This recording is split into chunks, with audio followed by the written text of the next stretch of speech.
नमस्ते बच्चों, हम समझते हैं pH calculation in case of salt hydrolysis. तो जैसा हम जानते हैं कि एसिड और बेस के न्यूट्रलाइजेशन से बनता है सॉल्ट। अब ये जो सॉल्ट है ये स्ट्रॉन्ग एसिड स्ट्रॉन्ग बेस का सॉल्ट भी हो सकता है, ये स्ट्रॉन्ग एसिड वीक बेस का सॉल्ट भी हो सकता है, ये वीक एसिड स्ट्रॉन्ग बेस का सॉल्ट भी हो सकता है और वीक एसिड वीक बेस का सॉल्ट भी हो सकता है। तो वन बाय वन हम समझते हैं। तो पहले हम समझे salt of strong acid and strong base. तो स्ट्रॉन्ग एसिड और स्ट्रॉन्ग बेस के न्यूट्रलाइजेशन से जो सॉल्ट बनेगा वो होगा salt of strong acid and strong base. जैसे एक एग्जांपल ले लेते हैं, अगर HCl और NaOH का न्यूट्रलाइजेशन हो तो जो सॉल्ट बनेगा वो होगा NaCl। तो ये इसका एग्जांपल हो गया। KCl भी हो सकता है और भी सॉल्ट्स हो सकते हैं। तो अब इस केस में जो हाइड्रोजन आयन कंसंट्रेशन होता है it is equal to square root of KW। इस केस में हाइड्रोलिसिस नहीं होता और इसका जो pH होगा इट इज 1/2 pKw। तो अगर हम 25 डिग्री सेल्सियस की बात करें तो इसका जो pH हो जाता है इट इज 7। तो ये न्यूट्रल होता है। तो स्ट्रॉन्ग एसिड स्ट्रॉन्ग बेस का जो सॉल्ट होता है वो न्यूट्रल होता है। अगला केस हम देखते हैं salt of strong acid and weak base. जैसे HCl और NH4OH के न्यूट्रलाइजेशन से जो हमें सॉल्ट बनेगा वो हो सकता है NH4Cl। जैसे NH4OH वीक एसिड है और NH4OH वीक बेस है और HCl स्ट्रॉन्ग एसिड है, तो इसके न्यूट्रलाइजेशन से हमें मिला NH4Cl। तो इस केस में जो हाइड्रोजन आयन कंसंट्रेशन होता है it is given by square root of KW into C upon KB। तो यहां पर KB क्या है? KB is ionisation constant of weak base NH4OH, है ना। यहां KW क्या है? Ionic product of water. ये हम जानते हैं, ऑलरेडी हम पढ़ चुके हैं इसे। और इस केस में जो pH होगा that pH is given by 1/2 into pKW minus pKb minus log of C, है ना। pKb क्या हो गया? Negative log of KB। तो ये जो सॉल्ट होता है स्ट्रॉन्ग एसिड वीक बेस का सॉल्ट, ये एसिडिक नेचर का होता है, ठीक है। फिर अगला केस हो जाएगा हमारा salt of weak acid and strong base. तो weak acid CH3COH, strong base NaOH, इनके न्यूट्रलाइजेशन से हमें मिलता है सॉल्ट CH3COONa। सोडियम एसिटेट इसका एग्जांपल है, ठीक है। तो इस केस में जो हाइड्रोजन आयन कंसंट्रेशन होगा that is equal to square root of KW into Ka upon C। C यहां पर कॉन्सेंट्रेशन है and pH is given by 1/2 into pKW plus pKa plus log of C, ठीक है। तो ये कॉन्सेंट्रेशन मोलैरिटी है। Ka ionisation constant of weak acid CH3COH होगा, pKa हो जाएगा निगेटिव लॉग ऑफ Ka, ठीक है। ये जो सोल्यूशन होगा, इस सॉल्ट का जो सोल्यूशन होता है वो अल्कलाइन होता है। और लास्ट केस है salt of weak acid and weak base. जैसे CH3COH और NH4OH, इनके न्यूट्रलाइजेशन से मिलेगा हमें CH3COONH4। ये किसका एग्जांपल हो गया? अमोनियम एसिटेट, है ना। और भी एग्जांपल्स हो सकते हैं इन सॉल्ट्स के। तो इस केस में जो हाइड्रोजन आयन कंसंट्रेशन होगा it is equal to square root of KW into Ka upon KB। और इसमें जो pH होगा it is given by 1/2 into pKW plus pKa minus pKb। तो ये जो पर्टिकुलर सॉल्ट है ये एसिडिक भी हो सकता है, अल्कलाइन भी हो सकता है और न्यूट्रल भी हो सकता है। ये डिपेंड करता है pKa और pKb की रिलेटिव वैल्यूज पे। अगर pKa की वैल्यू ज्यादा है pKb से तो in that case this salt is alkaline. अगर pKa की वैल्यू कम है pKb से तो in this case this solution of this salt is acidic. और अगर ये दोनों इक्वल है तो उस केस में ये जो सॉल्ट होगा ये इसका सोल्यूशन जो होगा वो न्यूट्रल होगा, ठीक है।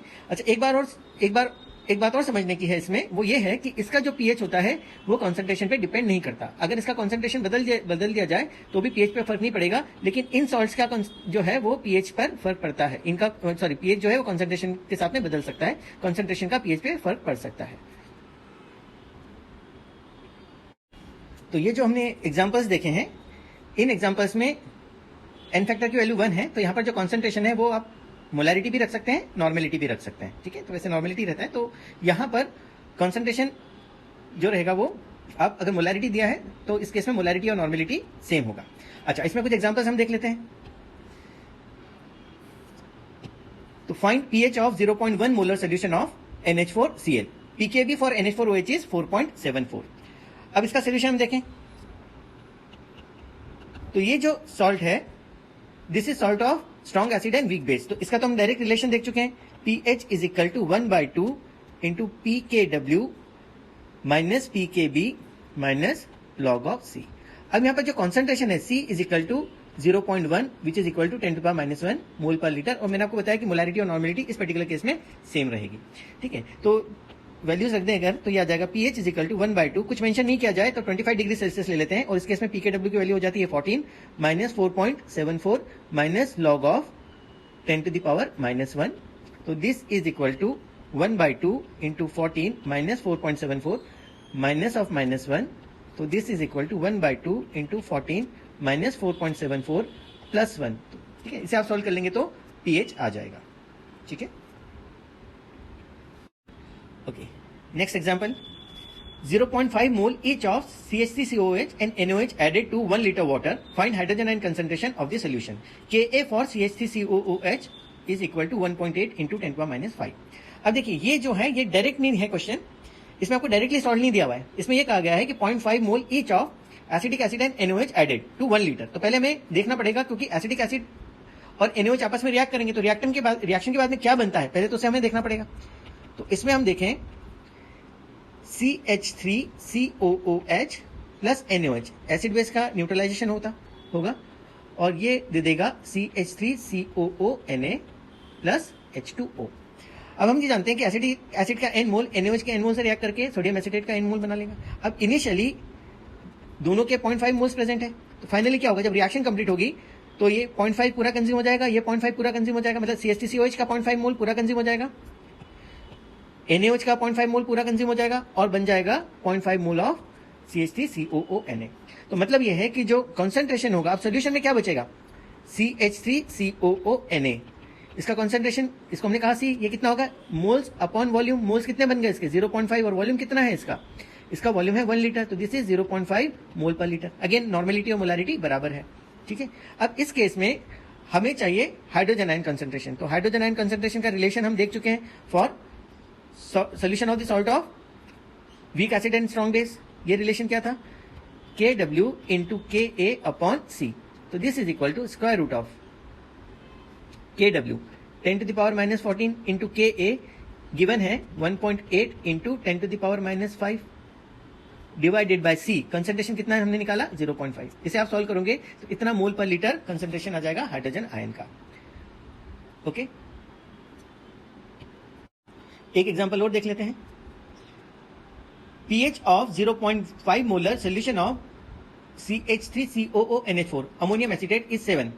pH of 0.7 molar solution of ammonium acetate is. अब ये जो है पहले तो हम देखेंगे कौन सोल्यूशन है, ये सॉल्ट है ना, इस सॉल्ट का सोल्यूशन है, और सॉल्ट कौन सा है, वीक एसिड वीक बेस का सॉल्ट है ना। अब इसका pH का जो रिलेशन है, वो pH का रिलेशन हम देखें क्या होता है।